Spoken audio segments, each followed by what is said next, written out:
LA의 명문 사립학교에서 상상도 못한 일이 벌어졌습니다. 한국 수학여행을 다녀온 학생들이 돌아오자마자 자퇴를 선언한 건데요. 단순한 반항도 일시적인 감정도 아니었습니다. 하룻밤 사이 세계관이 송두리째 바뀐 학생들. 그들은 왜 안전한 미국을 떠나 낯선 한국행을 결심했을까요? 그 충격적인 진실 지금 시작합니다. 정말 그때만 생각하면 얼굴이 화끈거릴 정도입니다. 한국이요?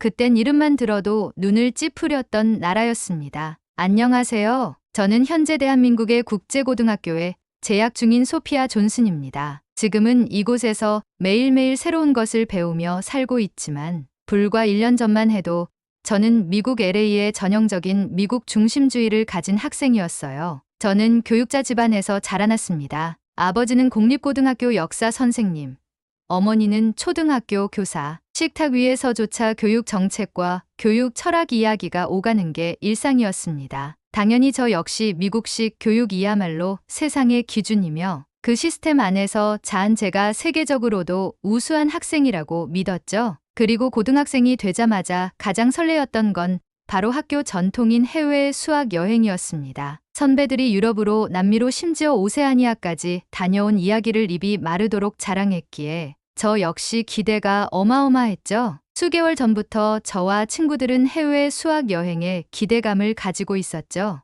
이번엔 이탈리아일 것 같아. 난 무조건 런던 해리포터 스튜디오 가야지. 저도 속으로는 파리를 꿈꾸고 있었어요. 센 강변에서 바게트를 들고 인증샷을 찍는 상상을 하며 말이죠. 그런데 운명의 날이 찾아왔습니다. 모든 학생이 체육관에 모였고 교장 선생님이 단상에 오르셨어요. 마이크를 잡은 교장 선생님의 첫 마디는 그야말로 폭탄 선언이었습니다. 올해 수학 여행지는 유럽도 미주도 아닌 아시아입니다. 웅성웅성 주변이 술렁이기 시작했어요. 진짜야? 갑자기 왜? 유럽 여행 기대했는데 후보지는 일본과 대한민국입니다. 정적이 흘렀고 바로 다음 순간 누군가가 외쳤습니다. 당연히 일본이지. 라는 목소리들이 터져 나왔습니다. 애니메이션의 본고장이잖아. 도쿄, 오사카, 온천, 스시. 할 게 얼마나 많은데 일본 지지파는 순식간에 기세를 얻었습니다. 저도 고개를 끄덕이며 말했어요. 일본은 예전부터 미국이랑도 가까운 나라잖아. 게다가 한국은 좀 불안하지 않아? 그러자 한 친구가 말했습니다. 한국은 솔직히 위험하잖아. 전쟁 중인 나라야. 뉴스 보면 북한 미사일 자주 쏘던데 거긴 진짜 좀 아니지 않냐? 그리고 한식 솔직히 너무 맵고 낯설어. 입에 안 맞을 것 같아. 그 말에 저도 제 친구들도 자연스럽게 수긍했어요. 맞아. 뭔가 낯선 느낌 위험할 수도 있고. 그런데 조용히 있던 옆자리 친구 에밀리가 입을 열었습니다. 미국 총기 사건 수백 건보다 서울 밤거리가 더 안전하대. 그 말의 순간 교실 분위기가 조용해졌습니다. 누구도 반박하지 못했어요. 우리 모두가 알고 있었거든요. 며칠 전에도 근처 고등학교에서 총기 사건이 있었고 우리는 학교에서 총기 위기 상황 대비 훈련을 하고 있다는 사실을 그때부터 분위기가 바뀌기 시작했습니다. BTS, 블랙핑크, K-드라마, 지금 글로벌 문화의 중심은 한국이야. 세계에서 가장 빠른 인터넷, 디지털 교육 시스템, 도시 인프라. 일본은 과거의 전성기고 한국은 지금의 미래야. 점점 더 커지는 한국 지지파의 목소리. 일본 지지파는 여전히 전통과 역사를 내세우며 맞았지만 한국 지지파는 현재와 미래를 이야기하고 있었어요. 그리고 저는 그 사이에서 혼란스러웠습니다. 결국 진행된 학생 투표 숫자는 놀랍게도 완벽히 반반. 최종 결정은 교장 선생님에게 맡겨졌습니다. 며칠 뒤 다시 모인 체육관 교장 선생님은 조용히 스크린을 가리키셨습니다. 최근 이 영상을 보고 저는 우리 학교의 미래를 다시 생각하게 됐습니다. 영상이 재생되었습니다. 그건 한국 고등학교의 급식 영상이었습니다. 처음엔 다들 웃었지만 화면 속이 바뀌자 표정도 바뀌었어요. 고등학생이 받는 급식이 마치 호텔 뷔페처럼 정갈했고 메뉴는 갈비탕, 나물, 잡곡밥, 과일, 심지어 디저트까지 위생은 완벽했고 학생들은 질서정연하게 식사하고 있었습니다. 댓글에는 이게 학교 급식이라고, 미국 급식은 이거에 비하면 쓰레기 같은 말들이 가득했어요. 교장 선생님은 영상이 끝난 후 말하셨습니다. 이건 단순한 급식이 아닙니다. 교육이란 국가가 다음 세대를 어떻게 대하느냐의 척도입니다. 우리 학생들은 과거가 아닌 앞으로 살아갈 미래를 보고 배워야 합니다. 그리고 곧바로 공개된 보고서에는 한국과 일본 교육 시스템 비교하는 내용이 담겨 있었죠. 일본은 아직 일부 학교만 디지털 수업을 하고 있는데 한국은 거의 전국이 스마트화돼 있더라고요. 급식도 일본은 지역마다 차이가 컸어요. 한국은 국가가 직접 운영하고 지원에 더 체계적이었죠. 교통이랑 치안도 비교됐는데 일본은 좀 노후되고 혼잡한 반면에 한국은 깔끔하고 안전하다는 평가였어요. 무엇보다 인상 깊었던 건 일본 문화는 예전만 못한 반면 한국은 K컬처 덕분에 전 세계적으로 영향력이 커지고 있다는 점이었어요. 모든 지표에서 한국이 앞서 있었습니다. 결국 수학 여행지는 대한민국으로 확정되었습니다. 하지만 그 순간 제 마음은 복잡했어요. 나는 일본 가고 싶었는데 분단 국가 솔직히 겁나는데 정말 괜찮은 걸까? 그때는 몰랐습니다. 그 여행이 제 인생 전체를 뒤바꿀 운명의 전환점이 될 줄은요. 비행기가 이륙하는 순간 제 심장은 계속 쿵쾅거렸습니다. 정말 괜찮은 걸까? 잘못된 선택은 아닐까? 창밖으로 멀어지는 LA의 스카이라인을 보면서도 마음은 어지러웠어요. 머릿속엔 온갖 뉴스 헤드라인이 맴돌았습니다. 북한 미사일 발사, 한반도 긴장 고조, 분단 국가, 군사 충돌 가능성. 솔직히 저는 한국이라는 나라를 잘 몰랐습니다. 학교에서도 집에서도 한국에 대한 이야기를 들어본 적은 거의 없었고 그나마 접했던 건 CNN 뉴스에 간간히 나오는 북한 관련 보도 혹은 친구들이 말하던 BTS와 블랙핑크 같은 스타들 정도였습니다. 그래서 저에게 한국은 갑자기 떠밀려가게 된 낯선 나라 그 이상도 이하도 아니었죠. 하지만 그 모든 생각은 비행기 문이 열리고 한국 땅을 밟는 순간부터 차례차례 깨지기 시작했습니다. 인천국제공항에 도착하자마자 놀라움을 감출 수 없었습니다. 세상에 이게 공항이라고요? 제가 알던 미국 공원과는 완전히 달랐습니다. 너무 조용하고 너무 깨끗했어요. 공항 내부의 공기는 쾌적했고 바닥엔 쓰레기 하나 없이 반짝반짝 윤이 나고 있었습니다. 직원들은 모두 단정한 복장을 하고 있었고 우리를 향해 정중하게 인사하며 유창한 영어로 안내를 해 주었습니다. 특히 놀라웠던 건 자동 입국 심사 시스템. 지문을 찍고 얼굴을 인식하자마자 몇 초 만에 입국 수속이 끝났습니다. 미국에서는 입국 심사줄만 서도 30분 넘게 걸리는데 말이죠. 그리고 대기 공간 곳곳에선 로봇 안내원이 돌아다니며 분실물 센터, 화장실 위치, 교통편 등을 척 알려주는 모습에 입이 다물어지지 않았습니다. 이게 진짜 분단 국가마자 속으로 그렇게 중얼거렸던 기억이 나요. 게다가 공항 전체에 무료 와이파이가 빵빵하게 터졌고 속도는 상상 이상이었습니다. 우리 집보다 빠른데 나 지금 영상 스트리밍 1080% 보고 있어. 영상 속도 뭐야? 같이 간 친구들이 스마트폰을 만지며 웃고 떠들기 시작했고 그때서야 긴장이 조금 풀리기 시작했습니다. 공항 리무진 버스를 타고 서울 시내로 이동하면서 창밖 풍경을 보는 제 눈은 점점 더 커졌습니다. 도로는 넓고 차량은 규칙적으로 움직이고 있었고 건물 외벽은 깔끔하게 정돈되어 있었어요. 특히 지하 체력 입구마다 엘리베이터와 에스컬레이터가 있고 거리 곳곳에는 QR코드 안내판과 공공 와이파이 존이 잘 구축되어 있었죠. 여기가 내가 그토록 걱정했던 나라마 첫날부터 한국은 놀라움의 연속이었습니다. 수화여행 본격적인 일정이 시작되었고 우리는 경복궁 전통문화 체험을 하러 갔습니다. 한복을 입는다는 말에 솔직히 처음엔 시큰둥했어요. 옛날 옷 입고 사진 몇 장 찍는 게 뭐 대단한 체험이라고. 하지만 그건 제가 몰랐기 때문이었습니다. 한복을 입고 경복궁을 걷는 경험은 단순한 옷집기 체험이 아니었습니다. 거울 앞에 선 순간 저는 숨을 멈췄습니다. 와, 이 옷 색감이며 자수 하나하나 너무 곱잖아. 긴 치마자락이 바람에 흩날리고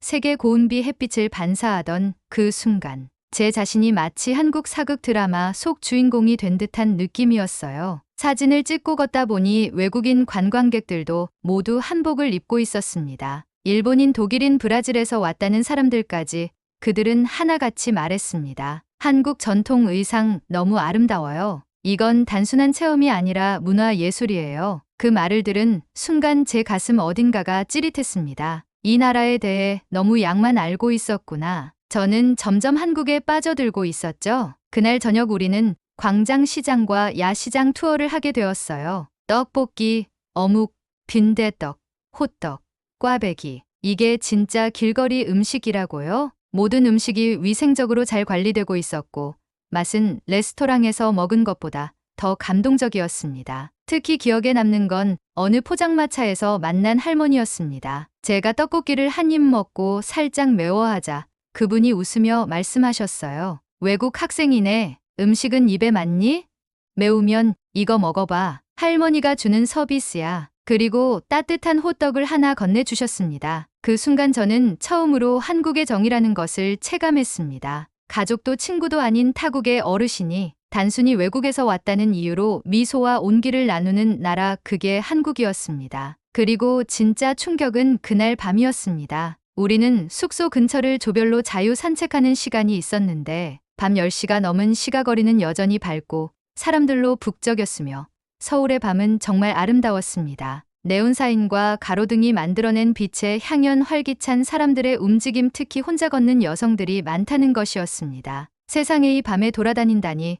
미국에선 꿈도 못 꾸지. 미국 같았으면 절대 안 돼. 여잔 어두워지면 혼자 못 다녀. 근데 여긴 진짜 평화롭네. 모든 것이 너무나도 안전했습니다. 북한 뉴스만 보고 한국이 무섭다고 생각했는데 진짜 무서운 건 매일 총기 사고에 긴장하며 살아가는 우리 미국이었어. 그때부터였습니다. 제 안에서 무언가가 강하게 흔들리기 시작했죠. 서울에서의 일정 중 가장 특별했던 하루, 우리는 한국의 명문 특목고를 방문하게 되었습니다. 아침부터 저는 묘한 긴장감에 휩싸였어요. 저와 같은 또래의 동양인 학생들을 만나는 게 흔한 일은 아니었으니까요. 한국 학생들이 공부를 정말 열심히 한다던데 그게 과연 얼마나 대단하다는 거지? 솔직히 조금 기대 반 의심 반 마음도 있었습니다. 학교에 도착하자 정문에서부터 정중한 인사를 건네는 교복 입은 학생들이 저희를 맞이했습니다. 반가워. 또박또박한 발음,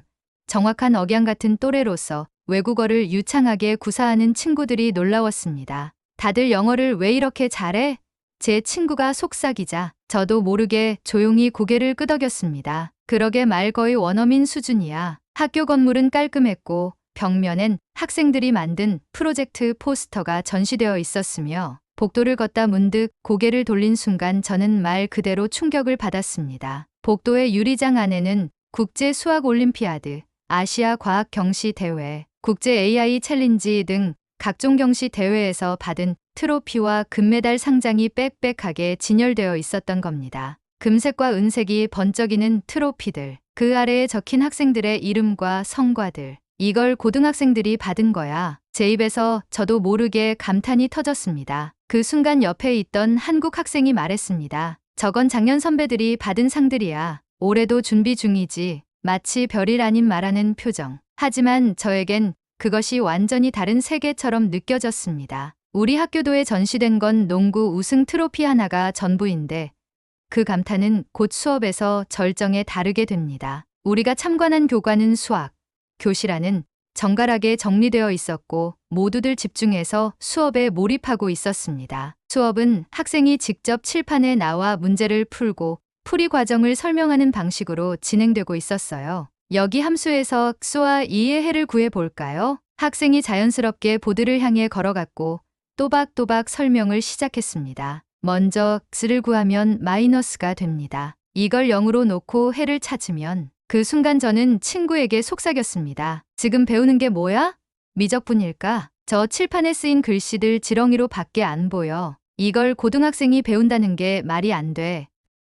그건 우리 미국에선 대학 2학년 때 하는 거잖아. 그 말과 동시에 제 심장이 쿵 내려앉았습니다. 이 학생들 그냥 열심히 하는 게 아니라 정말 뛰어난 거였어. 한 명의 한국 학생이 칠판에서 돌아와 말했습니다. 이 접근법은 시험에만 쓰는 게 아니라 실제 통계 모델링이나 머신러닝에서 기초로 쓰이기도 하지. 이건 그냥 수학이 아니었습니다. 그들은 수학을 언어처럼 쓰고 있었고 심지어 그 안에서 창의적으로 사고하고 있었습니다. 선생님은 질문을 던졌고 학생들은 서로 토론하며 손을 들고 의견을 나누었습니다. 이건 제가 아는 미국식 강의 수업이 아니었어요. 이건 대학 세미나 수준이야. 수업이 끝난 뒤 한국 학생들이 우리를 식당으로 안내했습니다. 저는 솔직히 기대와 의심이 반반이었어요. 그동안 SNS에서 본 한국 고등학교 급식 영상은 마치 레스토랑 같았지만 설마 정말 그럴까 싶었거든요. 하지만 그건 영상보다 더했습니다. 급식실에 들어선 순간 고급 뷔페처럼 음식이 깔끔하게 정렬되어 있었고, 급식실 조리사 분들은 스테인리스 식판에 잡곡밥, 갈비찜, 된장국, 나물 반찬, 제철 과일, 요구르트까지 정성스럽게 담아주셨죠. 음식은 따뜻했고 학생들은 조용히 줄을 서서 질서 있게 식사를 받았습니다. 와, 이게 진짜 고등학교 급식이라고? 제 말에 함께 온 친구가 말했습니다. 소피아, 영상에서 봤던 것보다 더 좋아. 한 입, 두 입 먹을수록 감탄은 커졌습니다. 음식은 담백하고 영양이 골고루 잡혀 건강했으며 마치 누군가 너를 위해 정성껏 준비했어라는 마음이 느껴졌습니다. 미국에선 통조림 콩, 치즈 한 조각, 말라 비틀어진 피자가 전부였는데 이곳에선 학생이라는 이유만으로 정말 최고의 대접을 받고 있었어요. 그 순간 전날 교장 선생님이 보여주셨던 그 한국 급식 유튜브 영상이 머릿속에 떠올랐습니다. 하지만 지금이 현실은 영상보다 더 감동적이었습니다. 이건 단순한 점심이 아니야. 이건 학생을 존중하는 나라의 증거야. 저는 조용히 그렇게 중얼거렸습니다. 미국에서의 제가 얼마나 좁은 시야를 가지고 있었는지 지금에 와서야 깨닫게 된 거예요. 그날 저는 정말로 처음으로 이 나라에서 살아보고 싶다고 느꼈습니다. 한국은 단지 놀라운 나라가 아니라 학생에게 미래를 살아갈 준비를 시켜주는 진짜 교육 국가였습니다. 한국에서의 마지막 날 밤 저는 숙소 침대에 누워 창밖을 오래도록 바라보았습니다. 안전하게 빛나는 서울의 야경, 편의점에서 삼각김밥을 사는 사람들, 골목길에서 조용히 대화를 나누는 사람들, 그 모든 풍경이 너무나도 따뜻하고 일상적이고 안전하게 느껴졌습니다. 그리고 떠오른 생각 하나, 여기서 살고 싶다. 그건 단순한 감탄이 아니었습니다. 이곳에서 보낸 시간 동안 저는 안전한 거리, 따뜻한 사람들, 그리고 학생을 사람답게 대우하는 교육을 경험했습니다. 하지만 이 여정은 언젠가 끝나야만 했습니다. 귀국 비행기에 몸을 실었을 때 제 마음은 이미 무겁게 가라앉아 있었어요. 비행기가 LA에 가까워질수록 그리웠던 고향이가 반갑기보단 낯설게 느껴졌습니다. 다시 시작된 학교 생활, 처음으로 맞이한 점심시간, 트레이 위에 놓인 미지근한 감자 튀김과 흐물흐물한 미트 소스 스파게티, 그리고 영양이라기보단 생존 같았던 그 한 끼를 마주하며 저는 한국과 비교되는 급식의 말을 잃었습니다. 이젠 못 먹겠다. 한국에서 먹은 갈비찜, 잡곡밥, 정갈한 나물 반찬들이 머릿속에 스쳐 지나갔어요. 그뿐만이 아니었습니다. 느린 학교 와이파이와 총기 위협에 대비한 비상훈련이 주기적으로 실시되는 현실. 그리고 가장 충격적인 순간은 수업 도중 학교 전체에 총기 경보가 울렸습니다. 이건 훈련입니다. 교실 문을 잠그고 불을 끄세요. 불 꺼진 교실에서 숨죽이며 앉아 있던 시간. 그때 떠올랐던 건 밤 11시에 혼자 편의점에서 컵라면을 사던 한국의 모습이었습니다. 한국이 위험하다고 생각했었지. 하지만 진짜 무서운 건 바로 지금이 현실이야. 그날 밤 저는 부모님과 진지한 대화를 나누었습니다. 엄마, 아빠, 저 한국에서 유학하고 싶어요. 부모님은 놀라셨습니다. 갑자기 왜? 아직 고등학생인데 외국에서 혼자 살아가는 건 쉬운 일이 아니야. 하지만 저는 조용히 또박또박 말했습니다. 한국에서 배운 건 단지 수학 공식이나 역사적 지식이 아니에요. 사람을 대하는 태도, 사회의 질서, 그리고 학생을 다음 세대의 주인공으로 생각하는 문화였어요. 미래를 살아갈 준비를 정말 미래에 있는 나라에서 하고 싶어요. 며칠 동안의 논의 끝에 부모님은 제 결심을 존중해 주셨고, 저는 고등학교를 자퇴하고 한국의 국제고등학교로 유학을 준비하게 되었습니다. 비자 발급, 서류 준비, 인터뷰, 시험. 하나하나 쉬운 건 없었지만 그 모든 과정은 진짜 내가 원하는 삶으로 가는 길이었기에 기꺼이 감수할 수 있었습니다. 그리고 지금 저는 한국의 국제고등학교에서 유학 생활을 시작했습니다. 아직 한국어는 완벽하지 않지만 친절한 친구들 덕분에 매일 웃고 있고 수업마다 놀라움을 느끼며 공부하고 있습니다. 이건 단순한 여행이 아니었어요. 제 인생을 바꾼 진짜 전환점이었습니다. 지금 저는 한국이라는 새로운 땅에서 살아가고 있습니다. 처음 이곳에 발을 디뎠을 땐 두려움과 설렘이 뒤섞여 있었지만